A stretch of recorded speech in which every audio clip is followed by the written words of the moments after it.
परभणीतील शाक्यनगर मंत्रीनगर येथील नागरिकांनी टाकला मतदानावर बहिष्कार। मागील 20 वर्षापासून कुठल्याही मूलभूत सुविधा नसल्याने मूलभूत सुविधा संदर्भात सातत्याने परभणी येथील लोकप्रतिनिधींकडे वारंवार पाठपुरावा केला।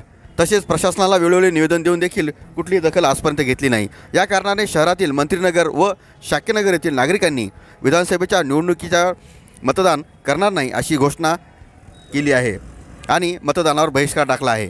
परभणी शहरातील भीमनगर रेल्वे गेट प्रसादनगर पुढील भागात असणाऱ्या शाक्यनगर व मंत्रीनगर येथे आजच्या घडीलाही रस्ते नाहीत। पावसाळ्यामुळे मोठ्या प्रमाणामध्ये पूर्णपणे चिखल होतो।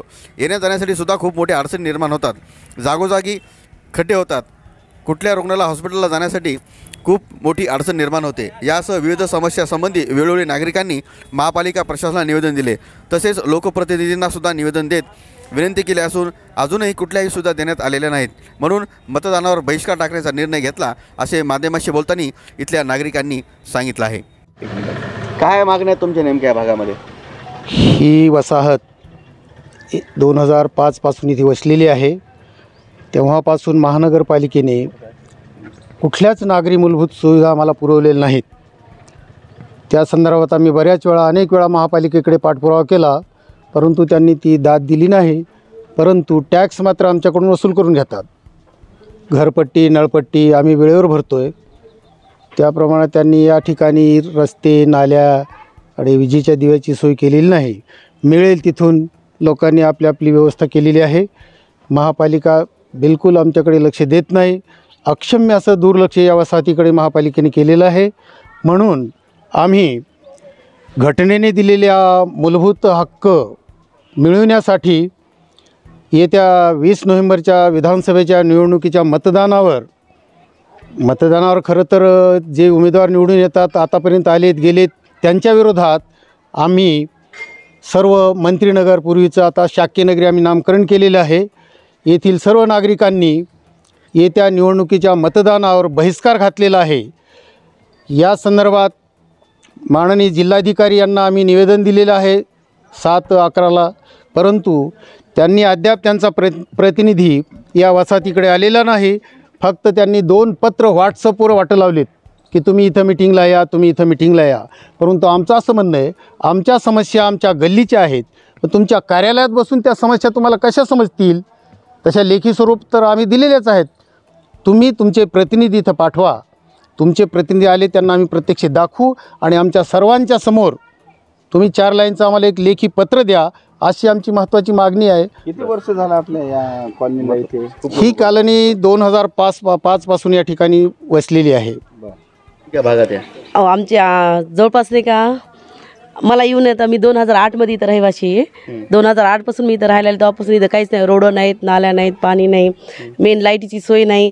आम्हाला एवढा त्रास होतो की जर पावसाळ्यामध्ये जर जायचं यायचं झालं ना तर अक्षरशः चिखल तुडत जावं लागते। काही वेळेस आमचे लेकरं पडलेत बरेच वेळेस इथून। इतकं नगरपालिकेला किंवा आमदार खासदार सगळ्यांना आम्ही निवेदन देऊन बसलोत। शेवटी याला आपला नगरसेवक असतं का, नगरसेवकाला सुद्धा दाखवलं त्यांना की आमच्याकडे साधा मुरुम तर टाका म्हणून, पण कोणीही आमच्याकडे लक्ष दिलेलं नाही आहे। त्याच्यामुळे आम्ही त्याच्यामुळंच आम्ही ह्या वेळेस नाही का की मतदानामध्ये बहिष्कार आपण टाकलेला आहे की आम्हाला ह्यावेळेस करायचंच नाही, कुणालाच मतदान करायचं नाही। जे कोणी आमच्या मागण्या करेन आम्ही त्यांनाच मत टाकू, हे असं आम्ही ठरवलेलं आहे सगळ्यांनाच मिळून। हो, 2005 पासून ही वस्ती वसलेली आहे, तरी आतापर्यंत ह्या नगराची खूप प्रगती व्हायला पाहिजे होती।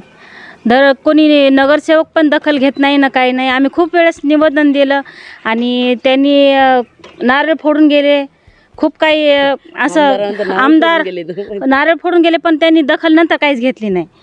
आणि आम्हाला पावसाळ्यामध्ये काय त्रास होतं हे त्यांना समजायला पाहिजे। आम्ही नेहमीच त्यांना सांगत गेलो, पण आतापर्यंत त्यांनी काय आम्हाला काही प्रतिक्रिया दिली नाही। त्यामुळे आम्ही सर्वांनी ठरवले की आता यावेळेस आम्हाला कोणालाच त्यांना मतदान करायचं नाही। आणि जर ते आमची मागणी पूर्ण करत असतील, आम्हाला रोड नाली खंबे देत असतील तर आम्ही त्यांना मतदान करू, हे आम्ही शाक्यनगरीतील लोकांनी असं ठरवले। मुळामध्ये काय आहे सर, या लोकांनी बहिष्कार टाकण्याच्या पाठीमागे एकच कारण आहे। जर संपूर्ण टॅक्स आणि सर्व काही ज्या सुविधा ज्या पाहिजेत टॅक्स देत पेड करत आहेत हे सर्व लोक, पण ज्या काही मूलभूत सुविधा यांना जे पाहिजेत त्या जर मिळत नसतील याचा अर्थ इथली नगरपालिका, इथली महानगरपालिका, इथलं शासन प्रशासन यांना माणूस मानत नाही की हे इथले रहिवासी आहेत.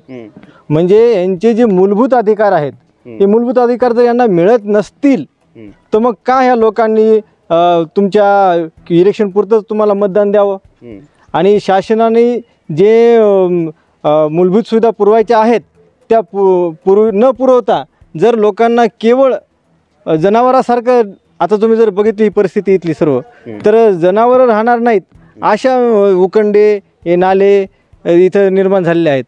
आता म्हणणं काय नागरिकांचं की आम्हाला मूलभूत सुविधा द्या. मूलभूत सुविधा जर मिळाल्या तर आम्ही बिलकुल मतदान करू. पण जर मूलभूत सुविधा जर तुम्ही देत नसतील आणि केवळ मतदानापुरता जर उपयोग करून घेत असतील तर इथं जे 1000-1500 जे लोक वस्ती आहे ही एकही यांनी ठरलेलं आहे की इथं यांना मतदान करायचं नाही. आणि बिलकुल त्यांचा हा संवैधानिक अधिकार आहे की त्यांनी हा निर्णय घेऊ शकतात.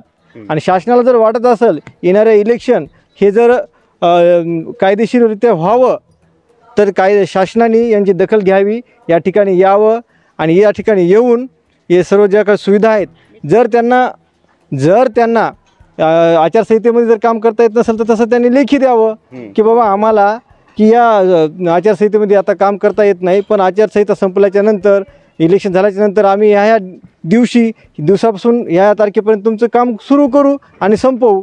जर असं आश्वासन ते देत असतील इथं येऊन शासन प्रशासनाचे लोक जर इथं येऊन जर पाहणी करून असे जर लेखी देत असतील तर आम्ही हे जे बहिष्कार आहे वापस घेण्यासाठी तयार आहोत. माझं नाव बंडू मरीबा वावळे. मी आलो तसं आमच्या पदरच्या ह्याच्यानं आम्ही रस्ता केला इथं, तरी पण ते रस्ता बरोबर होत नाही. भरपूर चिक्कोल होतं इथं, याला जायला रस्ता नाही, माणूस मेलं तर त्रास होतो, सगळ्याच गोष्टीच त्रास होतो. म्हणून ठरवलं की बाबा ह्या वेळेस नेमकं इलेक्शन आलेलं आहे त्याच्यामुळं आपण बहिष्कार टाकू. आणि बहिष्काराच्या माध्यमातून जर काही प्रक्रिया येत असतील आम्हाला की आम्ही यावं बघावं ते एरिया, तर आमचा बहिष्कार मागं घ्यायला काही हरकत नाही. परंतु एकही अधिकारी इकडे फिरकाय तयार नाही, बघाय तयार नाही. त्यांना वाटतं की यांचा काही फरक पडणार नाही, परंतु ह्याच्यापुढं अधिकाऱ्यालासुद्धा खुर्चीवर बसणं आमचा एरिया महाग पाडल, यानं अधिकाऱ्यानं त्याची दखल घ्यावी, नाही तर सोपं जाणार नाही. ह्याच्या पुढं बी तीव्र आंदोलन करत राहणार, एवढं बोलतो. बस जय हिंद.